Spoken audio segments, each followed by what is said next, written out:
day in 1819, 3,000 miles off the coast of Chile, in one of the most remote regions of the Pacific Ocean, 20 American sailors watched their ship flood with seawater. They'd been struck by a sperm whale, which had ripped a catastrophic hole in the ship's hull. The story. As their ship began to sink beneath the swells, the men huddled together in 3 small whaleboats. These men were 10,000 miles from home and more than 1,000 miles from the nearest scrap of land. In their small boats, they carried only rudimentary navigational equipment and limited supplies of food and water. These were the men of the whale ship Essex, whose story would later inspire parts of Moby Dick. Even in today's world, their situation would be really dire. But think about how much worse it would have been then. No one on land had any idea that anything had gone wrong. No search party was coming to look for these men. So most of us have never experienced a situation as frightening as the one in which these sailors found themselves. But we all know what it's like to be afraid. We know how fear feels, but I'm not sure we spend enough time thinking about what our fears mean. As we grow up, we're often encouraged to think of fear as a weakness, just another childish thing to discard, like baby teeth or roller skates. And I think it's no accident that we think this way. Neuroscientists have actually shown that human beings are hardwired to be optimists.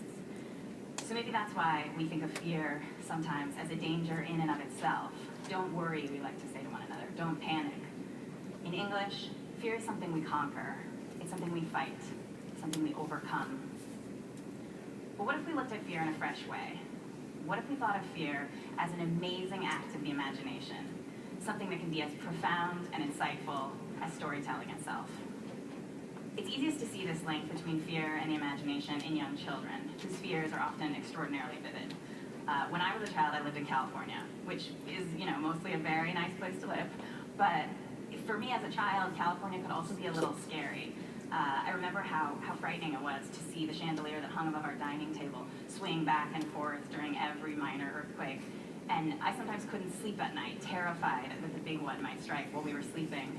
And what we say about kids who have fears like that is that they have a vivid imagination. But at a certain point, most of us learn to leave these kinds of visions behind and grow up. We learn that there are no monsters hiding under the bed, and not every earthquake brings buildings down.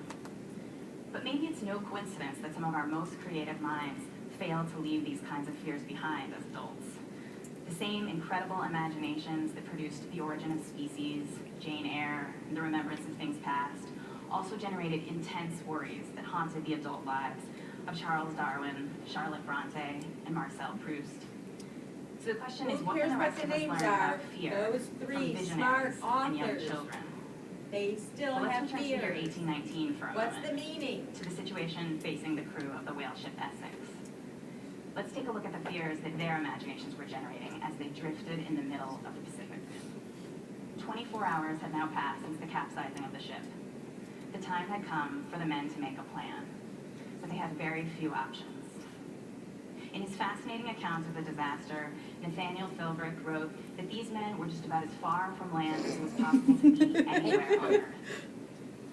The men knew that the nearest islands they could reach were the Marquesa Islands, 1,200 miles away. But they'd heard some frightening rumors. They'd been told that these islands, and several others nearby, were populated by cannibals. So the men pictured coming ashore only to be murdered and eaten for dinner.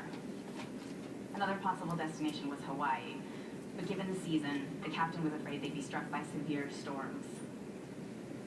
Now the last option was the longest and the most difficult, to sail 1,500 miles due south in hopes of reaching a certain band of winds that could eventually push them toward the coast of South America.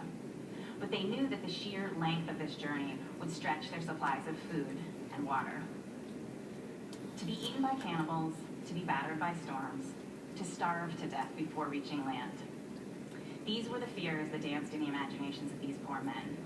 And as it turned out, the fear they chose to listen to would govern whether they lived or died. Now, we might just as easily call these fears by a different name. What if instead of calling them fears, we called them stories? Because that's really what fear is, if you think about it. It's a kind of unintentional storytelling that we are all born knowing how to do. And fears and storytelling have the same components. They have the same architecture. Like all stories, fears have characters. In our fears, the characters are us. Fears also have plots. They have beginnings and middles and ends. You board the plane takes off, the engine fails. Our fears also tend to contain imagery that can be every bit as vivid as what you might find in the pages of a novel. Picture a cannibal, human teeth sinking into human skin, human flesh roasting over a fire. Fears also have suspense. If I've done my job as a storyteller today, you should be wondering what happened to the men of the whale ship Essex. Our fears provoke in us a very similar form of suspense. Just like all great stories, our fears focus our attention on a question that is as important in life as it is in literature. What will happen next? In other words, our fears make us think about the future. And humans, by the way, are the only creatures capable of thinking about the future in this way, of projecting ourselves forward in time.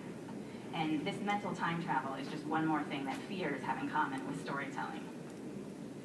As a writer, I can tell you that a big part of writing fiction is learning to predict how one event in a story will affect all the other events. And fear works in that same way. In fear, just like in fiction, one thing always leads to another. When I was writing my first novel, The Age of Miracles, I spent months trying to figure out what would happen if the rotation of the Earth suddenly began to slow down. What would happen to our date? Have a seat. Be there.